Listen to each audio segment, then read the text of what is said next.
할렐루야. 네, 반갑습니다. 오전에 뵙고 또 오후에 뵙고 참 우리가 세상 살면서 할 일이 많다고 생각을 하는데 다 제끼고 이렇게 나와서 주일을 성수한다라고 하는 게 쉬운 일이 아니에요. 과거에는 뭐 주일 성수 크리스찬이면 다 했지만 시간이 많이 지나서 정말 21세기에 들어와서 이렇게 신앙생활하는 사람은 별로 많지 않다라고 생각을 합니다만은 정말 우리 교회 그래도 여러분들이 이렇게 주일 성수하려고 애쓰는 거 보면 참 감사해요. 정말 하나님께 감사하고 여러분에게 하나님의 크신 축복이 함께 하시기를 주님의 이름으로 축원합니다. 이제 우리가 좀 어렵더라도 우리가 주간에 그 새벽에 참 힘든 때인데 그때라도 이렇게 나와서 하나님께 기도할 수 있다 그러면 참 하나님께서 기뻐하실 것이다 라고 생각을 합니다. 제가 오늘 이 말씀을 드리기 전에 서두에서 이 말씀을 드리는 것 보냐 왜냐하면 여러분들 사도행전 3장 1절부터 10절까지 보면요 정말 너무 감동적인 그런 이제 스토리가 나옵니다.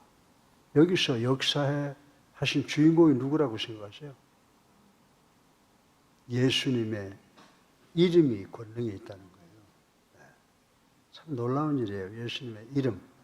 우리가 예수님 때문에 이렇게 된다라고 하면 예수님 물리적으로 우리와 함께 계셔야 되잖아요. 그런데 성경이 얼마나 오묘한 말씀인지 예수님의 이름으로 이름의 능력이라고 그랬단 말이에요. 그러니까 성경책을 보면 모르겠습니다. 저는 무지해서 그런지 모르지만 나보고 무식하다고 누가 그런다는데 나는 성경 말씀을 그대로 믿어요. 만약 성경 말씀에서 예수가 능력이 있어서 그렇게 됐다라고 하면 예수님 지금 여기 계세요, 안 계세요? 예수님 안 계시잖아요. 하늘에 계시잖아요. 하나님이니까 하늘에서 명령하면 될 거다라고 생각하지만 물리적으로 떨어져 있잖아요. 그런데 여기 성경이 뭐라고 그랬어요? 예수님의 이름의 권능이라고 했다. 그리고 다 예수의 이름으로 우리가 구원받잖아요. 그러니까 이런 걸 보면 성경의 어느 구석을 하나 봐도 저 인간의 논리나 인간의 이해를 잘못되게 하는, 오해하게 하는 그런 부분이 전혀 없다는 겁니다. 그래서 오늘 이 사도행전 3장 1절부터 10절까지의 말씀을 통해서 예수 그리스도의 이름의 권세가 어떻게 작용하느냐라고 하는 것을 생각해 보면 아무리 우리가 살고 있는 세상이 어렵고 힘들다고 하더라도 참 감사하는 마음이 넘칠 거라고 저는 생각합니다. 그리고요, 책들 보면 다 그냥 참 놀라워요. 여러분들 마태복음 누가 썼어요? 마태가 썼죠? 마태가 자신의 복음서를 기록하면서 메시아에 대한 이야기를 합니다. 메시아에 대한 이야기를 하는데 어디를 인용하냐? 그러면 이사야서를 인용을 하는 거예요. 그래서 이 마태가 복음서를 기록하면서 메시아에 대한 구약의 예언 중에 이사야 7장 14절을 인용을 했는데 이사야서 7장 14절을 보면 뭐라고 그런지 아세요? 예수님을 누구라고 그랬어요? 임마누엘이라고 그랬어요. 임마누엘이라고 하는 것은 영어로 God with us. 하나님께서 우리와 함께 하시다. 그래서 여러분들 마태가 이 임마누엘이라고 하는 말을 인용하면서 마태복음 1장 23절에 보면 하나님이 우리와 함께 계시다. 그렇게 그 말씀을 인용을 했습니다. 예수님은 하나님으로서 죄인된 인생들과 함께 생활하시면서 가르치셨다라고 하는 것 우리 신약 성경 믿죠? 믿죠? 예. 그러니까 그 신약에 우리 주님께서 오셔서 가르치셨어요. 치료하셨어요. 예? 그리고 먹이셨어요. 어떻게? 보리떡 5개와 생선 2마리로 몇 명을 먹였어요? 5천여 명을 먹였다 이 말입니다. 근데 어떻습니까? 예수님께서 돌아가시고 부활 승천하신 후에는 예수님이 계셔요, 안 계셔요? 누가 계신다고 그랬어요?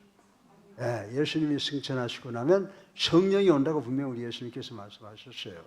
그래서 성령께서 예수님께서 약속하신 대로 오셨습니다. 바꿔서 말하면 성령은 그냥 온 게 아니라 누구로 오셨어요? 예수 그리스도의 이름으로 이 땅에 오셨다라고 하는 겁니다. 이름으로 오셨다. 이게 중요한 거예요. 비록 예수님은 지금 하나님 우편에 앉아 계시지만 2000년 전 팔레스타인 지방에서 활동하시면서 표적을 보여주셨던 그 예수님의 능력은 오늘날까지 2000년이라고 하는 세월이 지나갔음에도 불구하고 오늘날까지 동일하게 나타나는 줄로 믿으시기 바랍니다. 이 성경 말씀 우리가 믿어야 된단 말이에요. 왜 그렇습니까? 예수님의 이름으로 오신 성령 하나님께서 2000년 전에 예수님께서 역사하시듯이 예수님의 이름으로 오신 그 성령께서 오늘도 여러분과 저희를 위해서 역사하시는 줄로 믿으시기 바랍니다. 그래서 세상에 어떤 사람의 이름도 사람들에게 생명을 주거나 힘을 공급해주며 어떤 기적을 일으킬 수가 없습니다. 예수 그리스도의 이름 자체에 어떤 신비한 능력이 있기 때문에 놀라운 이적을 일으킬 수 있었던 것이 아니라 예수님의 이름으로 역사하시는 성령님의 활동 때문에 생명과 기적의 역사가 일어난다는 사실을 우리는 알아야 되는 줄로 믿으시기 바랍니다. 그래서 지금 우리가 잠깐 동안 고생하지만 전 그래요.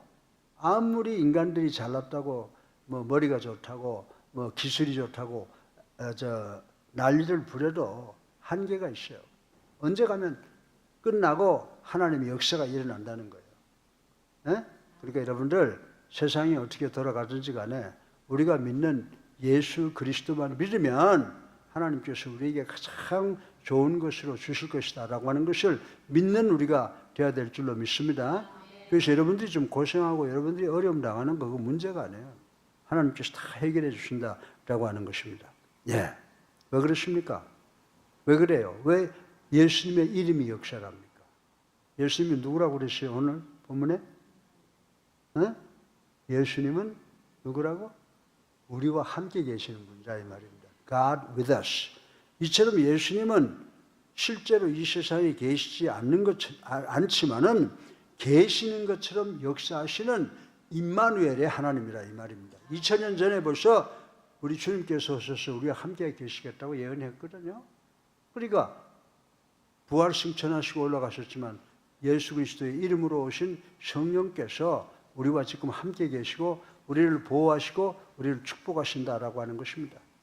그러면 본문에서 우리는 베드로와 요한의 손을 통해서 예수님의 이름이 지닌 권세가 어떻게 나타나고 있는지 한번 살펴보자라고 하는 것입니다. 성경을 보면 신나는 군데가 많아요. 목사만 신이 나서 이렇게 이야기하는 게 아니라 여러분도 내가 믿는 구세주가 바로 그런 분이구나. 여러분도 신나야 돼요. 그래서 오늘 제가 세 가지를 말씀을 드릴 텐데 예수님께서 무슨 역사를 일으켰느냐? 이 안진뱅이의 육체병을 고쳤다고요. 육체병을 고치고 나면요. 어쩌면 이 사람 실망하는지도 몰라. 지금은 앉아있으면 누가 다 먹여주는데 지금 이제 먹고 살기 위해서 일해야 되잖아요. 그러니까 하나님께서 육신의 병을 고쳐주시고 삶을 치료하셨다고.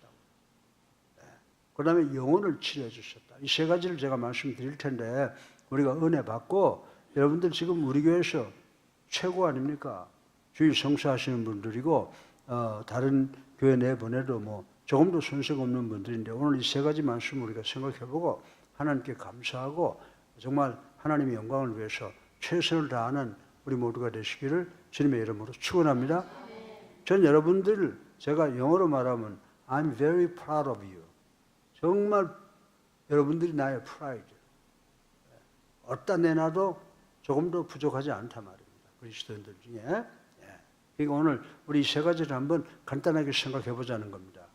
예수님 베드로와 요한 일반 사람 어부가 어떻게 해서 예수 그리스도의 이름으로 나사렛 예수 그리스도의 이름으로 일어나 걸어라 그랬잖아요. 그래서 어떻게 했어요? 안진병이의 질병, 육체병을 고쳤다 이 말입니다. 그런데 오늘 본문을 보니까 2절에 여기가 어디예요? 미문이라고 하는 것이요. 영어로 말하면 beautiful gate, 아름다운 문이라 이 말이고 또 이스라엘 말로 말하면 리카노르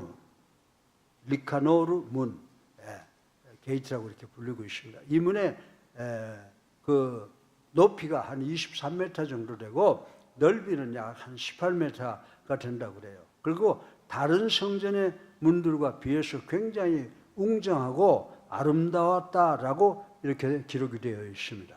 이처럼 아름답고 웅장한 성전 문과 안진뱅이 된 거린의 모습은 퍽 대조적이라고 생각을 할 수가 있습니다. 이 안진뱅이 거린은 타인의 도움 없이는 결코 자신의 생계를 유지할 수가 없었다고 하는 것입니다. 그는 안진뱅이라는 질병만 가지고 있었던 것이 아니라 자신의 힘으로는 살아갈 수가 없었습니다. 그래서 자기는 내 힘으로는 혼자 살 수 없다라고 자포자기하는 생각을 가지고 있었으며 오로지 생명을 부진하기 위해서는 미문을 찾았다는 겁니다. 다시 말해서 그 사람은 육체뿐만 아니라 정신까지도 병이 들어있었다고 하는 것입니다. 그렇기 때문에 그는 두 가지의 병이 모두 치료될 때라야 온전해질 수가 있는 겁니다. 육체만 고쳐져도 온전하다고 할 수가 없어요. 육체와 정신이 함께 치료가 될 때 온전해질 수가 있다고 하는 것입니다. 그런데 만약에 육체적인 질병만 고쳐진다면 그는 생활 환경에 갑작스러운 변화에 적응하지 못하고 또 다른 갈등에 빠질 수가 있었을 것이다 라고 생각해 볼 수가 있습니다. 그러나 이 안진뱅이는 예수 그리스도의 이름으로 자신의 두 가지 고질병이 다 완치된 기적이 16절에 보면은 기록이 되어 있습니다. 그래서 우리가 어떤 사람이 아팠다 그러면 아픈 사람들로 정신까지 이상해져 가요. 그런데 육체적인 병만 치료받고 정신은 그대로 두면요, 치료됐다고 볼 수가 없어요. 육체가 치료됨과 동시에 그 사람의 정신까지도 치료되는 역사가 일어나야 완전한 건데 예수 그리스도의 이름으로 예수 그리스도의 제자인 베드로와 요한이 육신도 고치고 영혼도 고쳤다라고 하는 것입니다.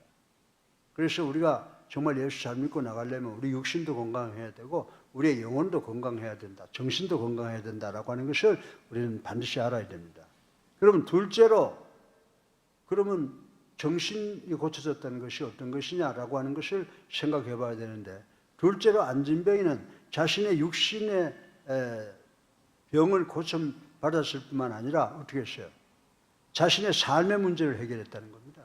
다시 말해서 정신이 건강해졌다는 거죠. 나 이렇게 가만히 앉아서도 누가 돈을 줘서 먹고 사는데 이제 내가 움직여야 되잖아. 나 못 움직이겠어. 그거 고친 거 아니죠.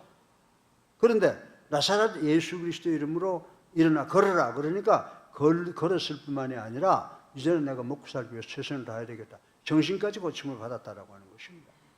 아마 이 안진뱅이는 자신의 가족 중에 한 사람이 이 사람을 미문에 데려다 주어야만 그나마 한 푼의 동전이라도 만져볼 수 있었을 것이며 집에 들어가도 눈치 봐서 밥을 먹지 않게 되었을 것이다 라고 생각을 해볼 수가 있습니다. 이 사람은 자신의 이러한 삶조차 이어가지 못하게 하는 환경의 변화를 두려워했을 것입니다. 내가 지금 몸이 아파 움직이지 못하니까 동정으로 먹고 사는데 내가 다리가 번쩍 낫는다 그러면 내가 어떻게 해서 먹고 살지?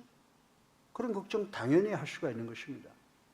그에게는 앞으로 어떻게 살아보겠다는 적극적인 삶의 자세가 있을 수 없고 살아있는 것 같으나 죽은 것 같은 생명력 없는 삶이 지속되었을 것이라고 생각할 수가 있습니다. 오늘날의 장애자들은 어떻습니까? 오늘날의 장애자들은 기술을 익히며 일할 수 있지만은 옛날에는 직업이 매우 제한되어 있었으므로 안진뱅이가 할 수 있는 일은 거의 없었을 것이라고 생각을 해볼 수가 있는 것입니다. 그렇기 때문에 이 안진뱅이는 어릴 때부터 자신이 삶의 문제를 해결할 수 없는 처지에 놓여 있음을 자각했을 것이고 성인이 되어서는 그 생각이 거의 굳어버려 자신의 삶을 개척해 볼 엄두조차 내지 못했을 것이라고 생각을 해볼 수가 있습니다. 그러나 이렇게 됐습니까? 오늘 본문을 보니까 이제 이 안진뱅이가 육체와 정신이 완전히 병들어 버렸던 이 안진뱅이가 어떻게 됐어요?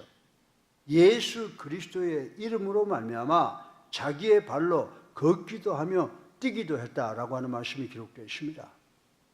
이것은 이 안진뱅이에게 삶의 전기를 마련해주는 중대한 사건이 일어났다고 생각해 볼 수가 있는 것입니다. 그는 멀쩡한 몸으로 구걸할 수 없으므로 노동을 시작해야 하며 삶의 계획도 세워야 합니다. 지금까지는 어떻게 살았어요? 지금까지는 오로지 다른 사람에 의존해서 살아왔으나 이제는 자신의 힘으로 서서 걸어야만 합니다. 예수의 이름은 이처럼 피동적인 사람을 능동적으로 변화시키는 권능을 가지고 있는 줄로 믿으시기 바랍니다. 이분이 바로 누구의 구주세요? 우리의 구세주예요.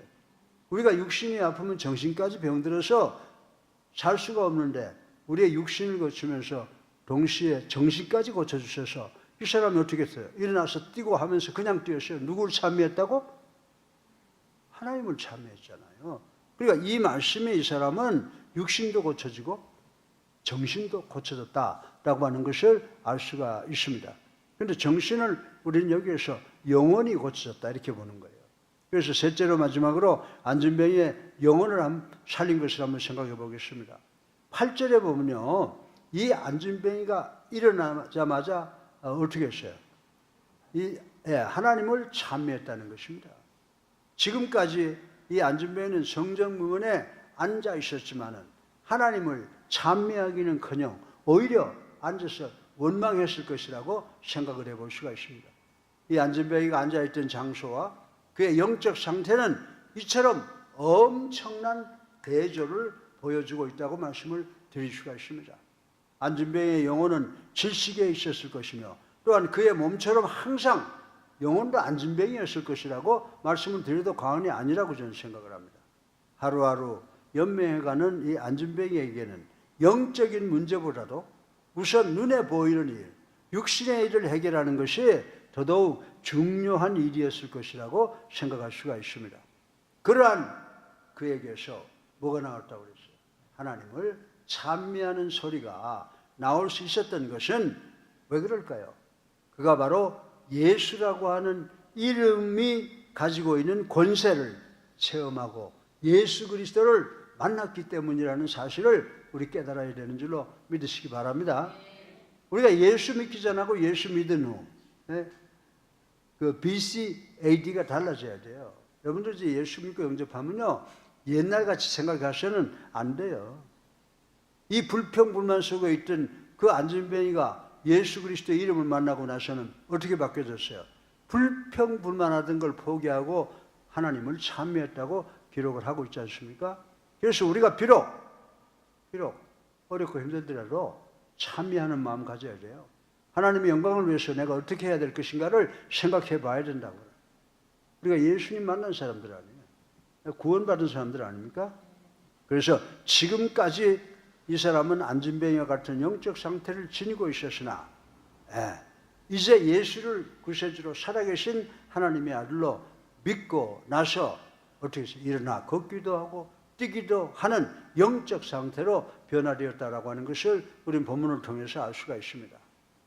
이전에는 하나님을 믿는다 하면서 감사보다는 원망만 했으나 이제는 하나님께 찬양하는 삶으로 변화되었다고 하는 것입니다. 이 안진뱅이는 베드로와 요한을 통해서 예수 그리스도를 만났으므로 영원히 살았다라고 하는 것입니다. 일어나 걸을 수 있는 생명력 있는 영혼을 소유하게 되었다라고 하는 것입니다. 사랑하는 예수님께 성도 여러분, 지금까지 우리는 베드로와 요한을 만나기 전에 안진뱅이와 같은 삶을 살아오지 않았습니까? 여러분 유대인들은 다 선민이라고 그래요.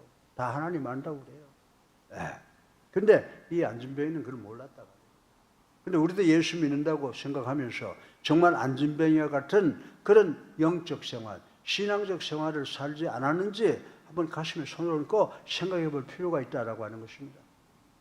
타인에게 구걸하며 그들이 주는 것을 받아 먹고서는 어린아이의 신앙, 항상 고질병에 걸려 자신의 힘으로 전혀 일어나 걸을 수 없는 상태에 빠져 신음하는 그런 신앙을 소유하고 있지는 않는가 한번 가슴에 손을 얹고 성찰해 보시기를 바랍니다.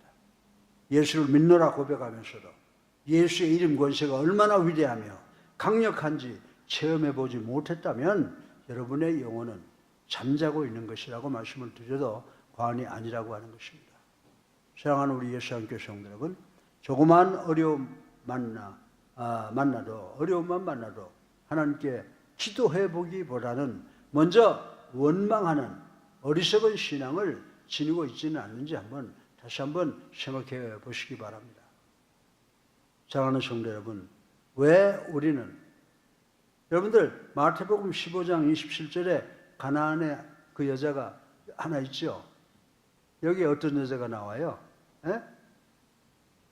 정말 이 가나안 여인이 지금 너희들은 예수 믿을 자격이 없어. 여기 올 자유가 없어. 그러니까 그 여자가 하는 말 여러분들 잘 아는 말이에요. 무슨 말이에요? 여자가 뭐라고 그럽니까? 주인의 밥상에서 떨어지는 부스락이라도 개라도 집어먹는데 그게 뭐예요? 그렇게 우리의 신앙이 어떻게 긍정적이고 역동적이고 정말 적극적인 신앙이라는 거예요. 정말 그거 내가 먹을 자격이 없으면 당신들 다 먹고 난 찌끄러기라도 내가 좀 먹으면 어떻습니까? 그런 적극적인 신앙을 우리가 가져야 된다는 겁니다. 우리 예수님께 성도 여러분, 이런 신앙을 가져야 돼요. 21세기에 다 지금 신앙이 다 어떻게 됐어요? 나태하고 신앙이 퇴보해 있고 정말 조금만 삐딱하면 그저 교회 가는 것보다는 세상으로 나가는 건 더 즐거운 이 세상 속에서 우리도 이 여인처럼 개라도 떨어지는 부스러기 하나 집어먹는데 라고 하는 생각처럼 우리는 아무리 어렵고 힘들더라도 예수님만 바라보고 나가겠다라고 하는 그런 적극적인 신앙 우리가 가져야 되는 줄로 믿으시기 바랍니다. 이 이유는 한 가지입니다. 곧 아직 임마누엘 대신 예수 그리스도의 이름이 지닌 위력을 제대로 체험해보지 못한 사람들은 그렇게 적극적인 신앙을 가질 수가 없다는 것입니다. 그런데 본문에서 안진뱅이는 이 이름이 갖고 있는 폭발적인 힘으로 말미암아 영혼과 육신의 질병이 치료되고 삶의 문제를 해결받을 수 있었으며 또한 가장 중요한 영혼이 사는 체험을 했다는 것을 오늘 이 본문을 통해서 우리가 배워야 된다라고 하는 것입니다. 그러나 사랑하는 성도 여러분, 지금까지 적극적인 생활과 신앙 자세가 없다고 해서 나는 그럼 참 잘못된 삶을 살은 거 아니냐라고 실망할 필요가 없습니다. 이제부터라도 변하면 되는 거예요. 이제는 여러분 스스로의 힘으로 취할 수 있는 것이 아니라 오직 예수 그리스도의 이름의 권세로 주어진다라고 하는 것을 아시고 난 그저 예수 그리스도만 열심히 읽고 이름만 의지하고 나가겠다고 결단하면 되는 줄로 믿으시기 바랍니다. 다만 여러분이 이전의 자세에서 적극적인 신앙으로 나가고자 원하신다면 예수님의 이름이 지닌 그 위력을 체험할 수 있도록 기도하세요. 여러분 이미 예수를 여러분의 구세주로 살아계신 하나님의 아들로 다 믿고 영접한 분들이에요. 만약 여러분이 그렇지 못하다면 잘못 배워서 그래요. 내가 잘못 가르쳐서 그래요. 지금부터라도 나는 예수 그리스도의 이름만 붙잡고 예수 그리스도께서 내 삶의 제1번이 되도록 노력하게 해 주시옵소서라고 기도하시면 성령께서 여러분의 마음에 다 들어와 계시거든요. 그 성령께서 그렇게 역사하게 되는 줄로 믿으시기를 주님의 이름으로 축원합니다. 여러분 이 본문에서 예수님의 이름의 권세를 믿은 사람이 뭘 치료받았다고요? 안진병이 육신의 병을 고쳤어요. 그 다음에 삶에 힘을 얻게 되었습니다. 그 다음에 영혼을 구원받았습니다. 이 세 가지를 잘 생각하시고 내가 지금 21세기에 이 어렵고 힘든 세상 속을 살아가더라도 정말 이 본문에 나타나는 안진뱅이가 예수 그리스도의 이름으로 육신의 병이 고쳐지고 삶을 살아갈 수 있는 능력이 생기고 영혼의 병을 치료받은 것, 그것이 내 것이 될 수 있다고 믿고 정말 이 어렵고 힘든 세상 속에서 승리하시는 우리 예수사랑교회 성도님들 되시기를 주님의 이름으로 축원합니다. 잘 계셔서 우리의 삶을